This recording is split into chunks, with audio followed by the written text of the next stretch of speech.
ఏది ఉండాలని అండగా ఉండాలని చెప్పేసి నేను అన్నీ వదిలి, ఇంత బిజీ షెడ్యూల్స్ అన్నీ వదిలేసి, ఒకవైపు నన్ను నా ప్రత్యర్థులు తిడుతున్నా కానీ, సినిమాలకి వెళ్ళిపోయాడని తిడుతున్నా కానీ, ఇదేంటంటే నాకు అన్నం పెట్టింది ఇది, నాకు నా సినిమా పరిశ్రమ.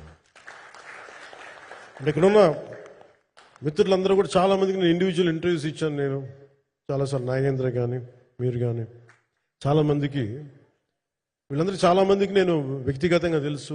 కాకపోతే నాకు సినిమా అంటే నేను సినిమా గురించి ఎక్కువ చెప్పలేక ఎక్కువ మాట్లాడలేను కానీ, బట్ నాకు నిజంగా సినిమా మీద అపారమైన గౌరవం, సినిమా మీద అపారమైన ఆసక్తి, నాకు ప్రాణవాయువు అది. Story telling is a necessity for all each and every individual.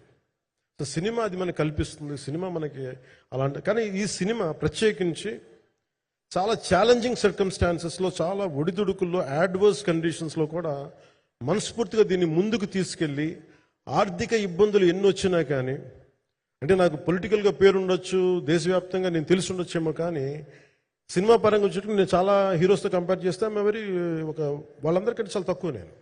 So దానికి ఉండే ఇబ్బందులు దానికి ఉంటాయి. మిగతా వాళ్ళకి బిజినెస్ అయినందుకు నాకు బిజినెస్ అవ్వదు, వాళ్ళకి వచ్చినందుకు నాకు రాకపోవచ్చు. ఎందుకంటే నా దృష్టి, నా కాంపిటేటివ్నెస్ ఎప్పుడు నేను సినిమా మీద పెట్టలేదు. నేను ఇప్పుడు సొసైటీ, పొలిటికల్ ప్రాసెస్ పెట్టాను, కానీ ఎప్పుడు సినిమా మీద నేను ఎంత ఉండాలనేది నేను ఎప్పుడు పెట్టలేదు. నేను ఎప్పుడు చాలాసార్లు మన నాగేంద్ర కానీ, మిగతా మన సూపర్ హిట్ మన కీర్తిశేషులు బిఆర్ రాజు గారు చనిపోయారు, ఇంటర్వ్యూస్లో కూడా ఉంటుంది. ఈ చిత్ర పరిశ్రమ చాలామంది హీరోస్ ఉంటారు, వాళ్ళలో నేను వన్ ఆఫ్ ది హీరో అంతే. నాది ఒక సంవత్సరంలో ఒక ఫ్రైడే, ఒక థర్స్డే రిలీజ్ అవుతుంది అంతే, అంతకుమించి తప్ప ఇది అందరి పరిశ్రమ, అందరూ రావాలి అలాంటిది నేను కోరుకునేవాడిని నేను. సో దాంట్లో భాగంగా రత్నం గారు లాంటి నిర్మాత బతికుండాలి, రత్నం గారి నిర్మాతకి ఇబ్బందులు కలగకూడదని చెప్పి లాస్ట్ మినిట్లో ఇంక చూసిన తర్వాత I stepped in to it.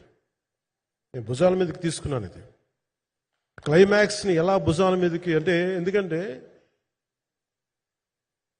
ముఖ్యంగా ఇక్కడ ఇది ఇంకొక బలమైన స్టార్ కాస్టింగ్ చాలా బాగా చేశారు. ముఖ్యంగా బాబీ డియోల్ గారిని అంటే ఈరోజు చూస్తుంటే నాకు అదే అనిపించింది. ఈరోజు మన ప్రెస్ మీట్ కూడా నేను వచ్చాను. అందరూ ఎంత బిజీగా ఉన్నారని కొన్ని రాత్రుల నుంచి నిద్రలేదు. మన మనోజ్ పరమహంస గారికి కానీ, రత్నం గారికి కానీ, జ్యోతి గారికి కానీ, పాపం ఈ సినిమా ప్రమోషన్ సింగిల్ హ్యాండెడ్గా పాపం నిధి అగర్వాల్ భుజాల మీద వేసుకొని నాకే బాధ అనిపించింది.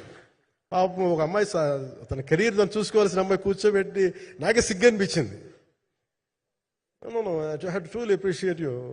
అంటే చాలా పాపం అన్నీ వెళ్తా ఉంటే నాకు ఇదేంటి సినిమాని అనాథలా వదిలేశారంటే అనిపించింది. సో నాకేమనిపించింది, ఈ సినిమాకి ఎవరు అనాథలా వదలలేదు, నేను ఉన్నానని చెప్పడానికి వచ్చాను ఈ రోజున.